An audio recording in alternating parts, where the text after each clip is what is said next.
반갑습니다. 대기업 김정재입니다. 금일 에스팜의 주가가 개파락으로 시작한 이유는 이 생물보험법 제에 대한 이 우려가 커졌기 때문입니다. 하지만 이 부분에 대해서 여러분들이 흔들리지 않도록 제가 한 번 더 이 팩트 체크 정확하게 도와드리도록 하겠습니다. 여러 CDMO 기업들이 강한 회복세를 보이고 있는 상황에서 이 에스팜만 부진한 이유는 과연 무엇일까요? 여기에 대한 이 이유와 궁금증까지 제가 속 시원하게 해결해 드릴게요. 이 에스팜은 아직 올리고 API를 공급하는 이런 초입 단계에 있으며 앞으로 주목해야 될 이런 모멘텀 발표가 남아있는 만큼 금일은 에스팜의 상황을 깊이 있게 알아보는 시간이 되도록 하겠습니다.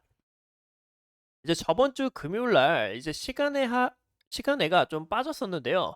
그 이유가 이 에스팜뿐만이 아니라 코스닥에 있는 이 생물보안법 관련주들 이 CDMO 기업들이 추가적으로 조정을 받으면서 금일 개파락을 시작했다라고 볼 수 있는 거죠.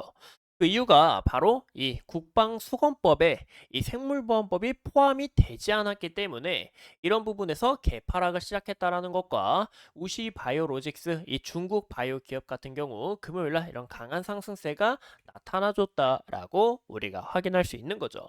근데 여기에 있어서 이 국방수검법에는 굳이 이 생물보험법이 포함이 되지 않아도 됩니다.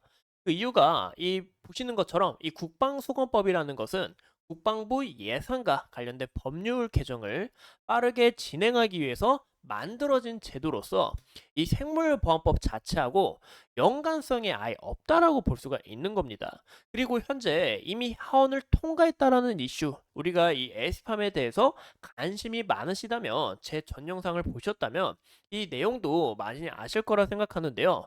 이런 부분에 있어서 미국이 중국 바이오 기업을 견제할 가능성은 굉장히 높다라고 판단이 되며 현재 이 조 바이든 대통령과 이 해리스 부통령 또한 이 생물보안법을 지속적으로 이제 서포트를 하고 있다라고 볼 수 있는 거죠. 이로 인해 이 국방수거법에는 굳이 포함이 되지 않아도 되고 여기에 대해서 주가가 이 실망 매물이 나왔다면 오히려 이런 부분은 기회가 될 수도 있다라고 우리가 해석을 할 수 있는 거죠. 그래서 이런 실체 하나하나가 굉장히 또 중요하다라고 말씀을 드리고 싶습니다. 하지만 이런 실체를 알려줬음에도 또 이제 몇몇 투자자님들도 대부분 아실 거라 생각을 하는데요. 이런 부분에서 이 바이넥스가 현재 이 생물보안법 대장주로서 강한 움직임을 나타내주고 있는데 이 바이넥스는 빠르게 회복을 했지만 현재 이 에스티파만 좀 회복을 못한다라고 우리가 확인할 수 있는데요. 현재 이 에스파만 이 반등 자체가 저조한 이유가 이 12 물량이 전환사채 물량이 지속적으로 나오고 있기 때문에 이런 부분에서 투자자들의 이 심리 자체가 소폭소폭 꺾이고 있다라고 볼 수가 있는 거죠. 이제 20일에도 보시는 것처럼 9월 20일에도 약 6.5만 주가 추가 선장이 됐으면서 이 전환사채의 경우 새로운 주식이 발행이 되면서 기존 주주의 지분 자체가 희석이 되고 이 매물 부담을 떠안아야 되기 때문에 이 투자자들의 심리상으로 우리가 봤을 때 굉장히 좀 악재로 받아들이는 요소가 많습니다. 이런 부분에서 이 실망 매물이 같이 함께 출현이 됐다라고 볼 수 있고 이 9월 달만 해도 이 12 발행 물량이 벌써 네, 20일 포함해서 6번이나 나왔다라는 게 가장 크겠죠. 그래서 현재 이런 부분에서 투자자들의 심리 자체가 좀 꺾여 있다라고 볼 수가 있는 겁니다. 네, 이 전환사채는 무조건 나쁘다라고 판단하기보다는 이 목적 자체를 보는 게 가장 중요하다라고 말씀을 드리고 싶어요. 무조건 이 부정적인 요소가 아닌 이 에스팜의 목적을 우리가 함께 보시면 이 올리고 API를 위한 이런 투자인 모습을 우리가 확인할 수 있고 또 최근을 우리가 눈여겨봤을 때 제2 올리고동 신축 및 증설인 부분에서 좀 미래지향적인 이런 성장을 좀 밟고 있다라고 우리가 해석을 해볼 수 있는 거죠. 아직 이 물량 자체가 좀 굉장히 많습니다. 최근에도 이 전환가액의 조정으로 인해서 이 물량 자체를 우리가 확인할 수 있었는데 약 20만 주가 좀 나온 부분에서 아직 추가로 나올 이 12 물량이 남았다라는 부분이 좀 리스크로 작용이 될 수 있다라고 말씀을 드리고 싶고요. 하지만 이 목적 자체를 봤을 때 이 에스팜이 채무를 위한 현재 기업이 적자로 인해서 좀 갚아가는 이런 구성이 아니라 이런 흐름들이 아니라 현재 제일 중요한 것은 더 큰 기업으로 성장하기 위한 이 투자 자금이기 때문에 우리가 이 에스팜이 추가적으로 어떻게 성장하는지 이런 부분이 또 포인트다라고 볼 수가 있는 겁니다. 그래서 제가 이 에스팜의 IR 자료를 하나 좀 갖고 왔는데요. 이 18년도부터 올리고 API는 이 매출이 영상장률 64%에 달하는 것을 우리가 확인할 수 있죠. 이런 계기가 된 비결이 바로 올리고 API는 이 3사 가점 체계로서 이 에스팜은 무엇보다 이 후순위 기업으로 좀 진입을 했는데 이런 부분에서도 이 에스팜의 이런 올리고 API 능력에 있어서 많은 이 바이오 기업들이 굉장히 좀 눈여겨보고 있기 때문에 이런 높은 성장을 나타내고 있다라고 우리가 확인할 수 있는 거죠. 우리가 최근에 나왔던 이 유럽 계약만 보더라도 이 후순위로 진입했던 이 기업이 연간 수조억대를 생산하는 이 레비오 원료 생산을 좀 담당하고 있는 만큼 이런 올리고 API 기술력 자체가 굉장히 뛰어나다라고 볼 수가 있는 겁니다. 여기서 추가적으로 아직 12 물량이 남아있지만 에스판 같은 경우 추가적인 이런 공급 계약이 나올 수 있기 때문에 단독 공급 레퍼런스가 많았다라는 점에서 추가적으로 나올 수 있는지 그런 흐름들을 좀 주목하시는 게 좋을 것 같고 현재 이 에스팜이 공급하고 있는 이 약물에 대해서는 제가 이 저번 영상에 좀 자세하게 풀어드렸어요. 그래서 이런 내용들은 이 저번 영상에 있기 때문에 참고해 주시면 좋을 것 같고요. 현재 이 올리고 치료제가 아직 이 초입 단계라고 보는 이유가 이 올리고 치료제의 경우 임상 통갈 확률이 굉장히 높기 때문입니다. 보시는 것처럼 이 기존 항체 치료제에 비해 임상 성공률이 굉장히 높아 모습을 우리가 확인해 볼 수 있고 무엇보다 투약 횟수가 적으면서 이 타세포에 대한 영향을 덜 끼치기 때문에 이 부작용 자체도 적다라는 거죠. 이로 인해서 많은 빅파마 기업들이 올리고 API를 포함한 이 신약 개발을 더 추가적으로 늘릴 가능성이 높다라고 볼 수가 있는 겁니다. 그 이유가 이 바이오 의약품의 경우 현재 1세대에서 2세대로 발전을 하고 있는데요. 현재 이 바이오 의약품은 케미컬 약품보다 이 분자가 훨씬 크고 복잡합니다. 현재 2세대 같은 경우 1세대보다 더 크고 구조도 훨씬 더 복잡을 해요. 이런 부분에서 분자 크기가 굉장히 크기 때문에 경구용으로 이제 먹는 약으로 만들기 힘들지만 이 케미컬보다 독성이 적어서 이 부작용도 상대적으로 적은 만큼 이런 부분에서 모멘텀이 더욱 커질 수 있다라는 거 아까 말씀드렸던 신약 개발에 있어서 추가적으로 확장이 될 수 있다 이런 부분 그리고 현재 이 렉비오가 적응증이 확대가 되면서 희귀 난칭성 질환에만 사용되는 이 올리고 API의 수요 자체가 더욱 확장됐다라고 볼 수가 있는 거죠. 좀 이제 약간 이런 요소는 어려울 수가 있는데 이 올리고 뉴클레오타이드는 이 3에서 4사가 이 성형이 아닌 모양으로 붙습니다. 이거를 이제 캡이라고 하는데요. 이 캡 자체가 mRNA 치료제의 지속력과 전달력을 높이는 가장 중요한 역할을 하고 현재 이 약물 자체를 만들 때 이 막 약물이 되게 많이 들어가는 게 아닙니다. 올리고 API가 많이 들어가는 게 아니고 매우 소량만 진짜 조금만 이렇게 들어가는데 이렇게 조금만 들어가는 부분에 있어서도 비용이 전체의 45%를 차지하는 만큼 이 올리고 API에 대한 이 경쟁력 자체가 굉장히 크다라는 것을 우리가 확인할 수 있는 거죠.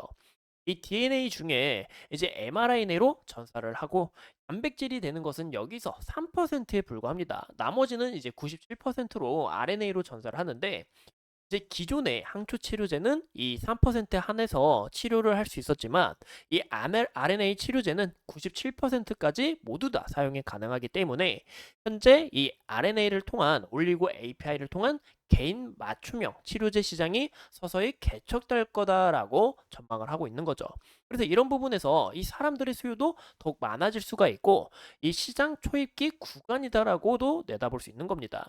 그리고 현재 이 RNA는 적응증 확대 기대감을 추가적으로 눈여겨봐야 되는데요. 최근에 굉장히 핫했던 이 GLP-1이 있죠. 이 당뇨병 치료제에서 비만 치료제, 메시, 무호흡 수면증 그리고 심장 질환 등 서서히 확장된 것처럼 RNA도 이런 여부가 대폭 상향될 수 있다라고 말씀을 드리고 싶어요. 그래서 이제 하반기에 좀 본격적으로 이 실적도 크게 개선이 되고 최근에 이 원료 의약품 공급사 선정과 그리고 8월 14일 유럽 제약사 이 만성 고지혈증에 따른 이 계약 소식이 노바티스의 이 렉비오로 추정을 하고 있으며 최근에 보시는 것처럼 이 RNA 제조 발전을 위해서 확장을 한 부분에 있어서 공급 계약을 한 부분과 블록버스터 원료 의약품의 공급사로 선정되는 만큼 시장의 초입가 그리고 후순위로 들어왔지만 갈수록 보여주는 이 성장성에 있어서 에스팜도 이제 시작이다라고 볼 수가 있는 겁니다. 현재 좀 주목해야 되는 것은 이 에스모 관련해서도 우리가 이런 내용들 주목하면 좋지만 또 추가적으로 이 에이즈 치료제에 대해서 좀 저는 강조를 드리고 싶어요. 그 이유가 현재 이 11월 달에 임상 이상에 대한 이 결과가 나올 예정인데 여기서 유의미한 데이터를 보여주게 될 시 기술 수출 가능성이 굉장히 큰 폭으로 열릴 수 있고 이 부분 같은 경우 이제 에이티팜의 이런 치료제를 봤을 때 저는 이 내용만 좀 간단하게 간추려서 이야기를 드리고 싶어요. 인테그라제 억제 기전의 치료제와 달리 이 완치제로서 가능성을 보여준다라는 건데 정말 임상 이상임에도 이 기술 수출 가능성이 굉장히 데이터만 좋게 나오게 될 시 큰 폭으로 열릴 수 있다라고 볼 수가 있는 겁니다. 현재 이 부분은 보시는 것처럼 이 길리어드가 굉장히 좀 크게 눈여겨보고 있다라는 부분에 있어서 이 길리어드의 이런 계약 소식의 가능성도 현재 시장에서 크게 주목할 수 있다라고 볼 수가 있는 거죠. 현재 이 에스판 같은 경우는 이제 12발행과 이 12발행으로 나오면서 이제 가치가 희석되는 이런 리스크와 그리고 바이오 기업이라는 좀 임상에 대해서 불확실한 이런 리스크가 있지만 이 기대감을 불러올 수 있는 이런 실체와 실력이 있다라고 말씀을 드리고 싶으며 현재 글로벌 올리고 API로 인한 이 글로벌 생물보안법 소외와 그리고 CDMO 기업에 있어서 이 올리고 API로 1위가 될 전망이 있기 때문에 우리가 좀 지속적으로 지켜봐야 된다라고 말씀을 드립니다. 이제 상업화된 제품 이 제로네 혈액암 관련해서 약품이 나오고 하반기에 추가적으로 나올 신약이 두 가지가 더 있는데요. 현재 이 에스팜이 시장에서 보여줘야 되는 것은 이런 에이즈 치료제로서 데이터 자체가 굉장히 좀 좋게 나와야 된다라고 강조를 싶어요. 아까 말씀드린 것처럼 이 올리고 API가 임상 통과 확률이 굉장히 높다라고 했잖아요. 그래서 여기서 에이스팜이 유의미한 이런 움직임을 나타내 주게 될 시 많은 기업들이 올리고 API를 이용해서 치료제를 만들 가능성이 높아지고 신약 개발에 있어서 좋은 성과를 나타나게 되면 이 에이스팜의 수요 자체도 더 커지면서 가치 자체가 올라갈 수 있다라는 게 가장 중요하다라고 말씀드립니다. 현재 이 에스팜의 차트를 보시면 제가 저번 영상에서도 지속적인 이 상승 추세로 아직 이어나가고 있다라고 좀 강조를 드렸었죠. 현재 보시는 것처럼 이 정배열 패턴에 이렇게 보시면 골든 크로스 나오면서 주가가 굉장히 강한 탄력을 받고 있다라고 볼 수가 있는데 최근에 주가 상승하는 모습 보시면 이 구간에 대해서 오늘 좀 소폭 조정이 다가온 거지 추세를 훼손하는 그런 움직임을 나타내진 않기 때문에 아직 추가적으로 우리가 지켜볼 필요성이 있다라고 말씀을 드리고 싶습니다. 현재 이 S방 같은 경우 우리가 좀 차트를 더 크게 다면 보시는 것처럼 이 과거에도 여기가 지속적인 저항 라인이 됐다라는 것을 우리가 확인할 수 있죠.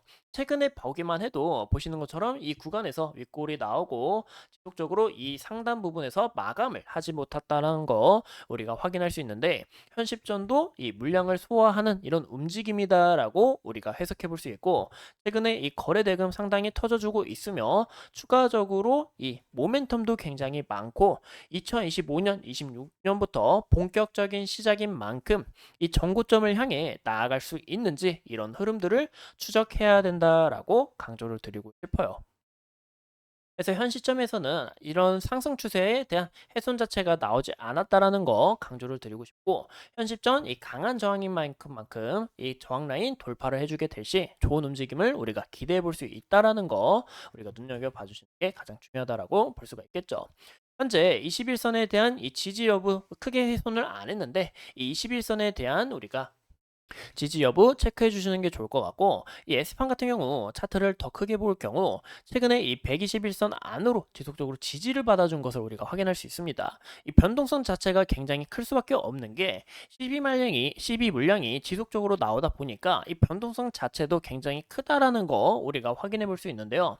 이런 부분에 있어서도 우리가 이런 더 큰 추세를 봤을 때 이 121선에 대한 이 지지 여부를 우리가 지속적으로 체크하는 게 가장 중요하다라고 볼 수 있을 것 같아요. 이상 이 에스팜에 대해서 함께 알아봤고, 앞으로 추가적인 이슈 여러분들과 함께 하면서 끊임없이 분석하도록 하겠습니다. 오늘도 소중한 시간 내서 영상 시청해 주신 점 감사합니다.